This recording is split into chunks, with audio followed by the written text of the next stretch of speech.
Hi guys, welcome back to my channel. So today we're reviewing the Dior Forever Skin Glow Foundation. I would show you my little sample pot, but honestly God, I have no idea where I've just put it. I tidied my desk away after doing all my makeup and I cannot find it. So I see 31 shades on the website. I have tried on the lightest shade 0N. You'll see what I think of the colour. I blend it all the way down my neck. When I do my review, I just do my face so you can kind of see the colour. So this foundation comes in a nice fancy glass bottle with a pump when you get the full size. It retails for £37, which is high end. There's no doubt about it, it's high end. It's average kind of pricing for a high end foundation. The most expensive kind of full bottle of foundation I have is my Estee Lauder Double Wear foundation, and I think that was £32. I love that foundation as well. This is definitely supposed to be a bit more of a glowy foundation. So we're going to have a look on the website and see what the claims are. So this is supposed to be a 24-hour kind of coverage moment.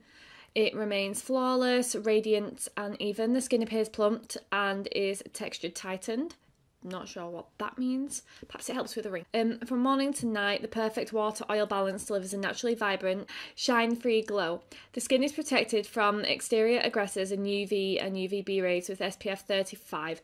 So with SPF, you need to just be aware that there might be some flashback. So I think it's always worth getting a sample and seeing how it works with your other products, because some of your other products can help mask the flashback and exaggerate the flashback, if you know what I'm saying. So it's basically supposed to improve your skin day after day, supposed to be hydrating, reduce the appearance of dilated pores, things like that. So it's supposed to be really glowy. I didn't see much in terms of what the coverage is, so we'll see when we put it on. I'm always one of those, unless it's super full coverage, I'll see if it's buildable, things like that. So if it's a bit of a sheer finish, then I tend to put another layer on. Well, not a full layer, where I need the coverage, just to kind of see if it's buildable, things like that.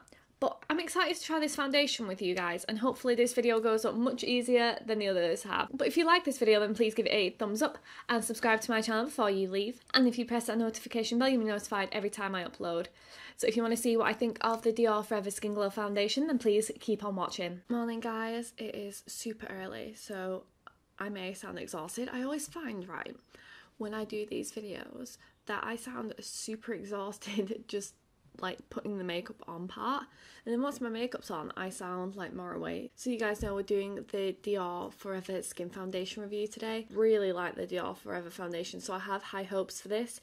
It's in 0N, which was the shade I think that we had for the other foundation, but honestly that one was too dark too, so here's hoping, you know. That is looking real dark already. It is so hard to know with little samples how much is too much. Okay, so I think we're going to start off with about this much. I'm going to go in on this side with my e.l.f. Ultimate Blending Brush, and then I'm going to do the other side with my LA Girl Pro Sponge. This is also perfumed. I find all of Dior, all of their makeup, generally speaking, is pretty perfumed. So if you're sensitive to scents, I think you'll struggle with this. So it's definitely dark. For the amount that I've put on, I'm kind of getting a light to medium coverage. It is quite glowy, it is quite a satin finish, but I think that it needs more, because I'm sure this is supposed to have a little bit more coverage. I'm not liking this brush finish at all. I think it just looks really bad on this part of my skin. I don't know if you can see that. It's just not looking so hot. So I think I'm going to try this cheek with the sponge, and then we'll see what we're going to do with the forehead. Well, that is soaking up product like mad. I'm getting light coverage on the sponge side. I mean, don't get me wrong, it's going on so much smoother, looks so much better. So I think we are going to need, that was a very thin first layer. I definitely think the second layer is called for. We're also going to do the entire forehead. This also kind of gives you an idea of whether this is buildable or not, because a lot of us like a bit more coverage. I mean, with a glowy foundation, a lot of people quite like the sheer moment because it looks a bit more natural. So I kind of like that you will be able to build that up. That's probably high, medium, low full coverage on me.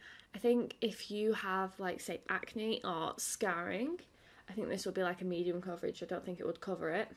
I'm seeing a little bit poking through on my cheeks, but not a huge amount. It is about a shade or two too dark. I always leave my neck at first so you guys can see this stark difference. I'm quite liking how that's looking actually. I mean, don't get me wrong, you could tell I've got makeup on my face.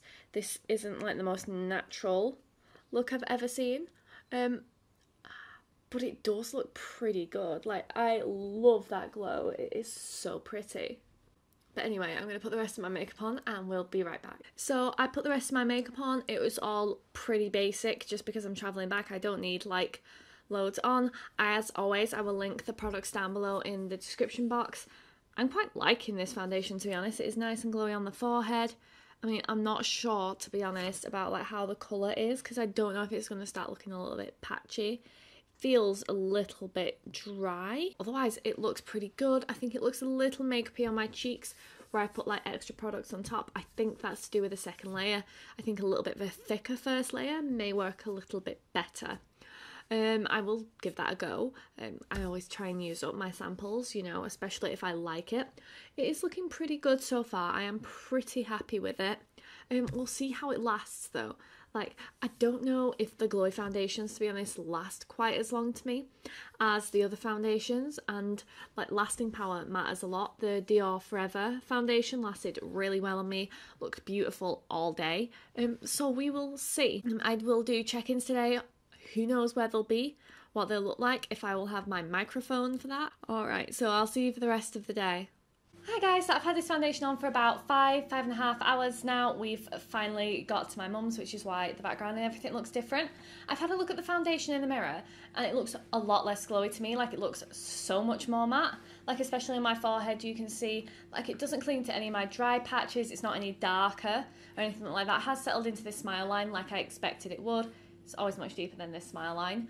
But otherwise I think it looks pretty good.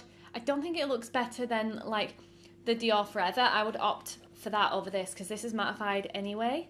Do you know what I'm saying? I think if it adds some moisture into my skin, then that's okay. Like, if I see an improvement in my skin, then I might wear it a little bit more, but otherwise I don't think it's like better.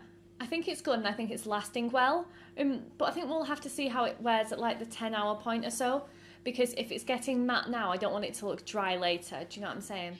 So I've had this foundation on for about 10 hours now, and to me it looks very similar to the last check-in.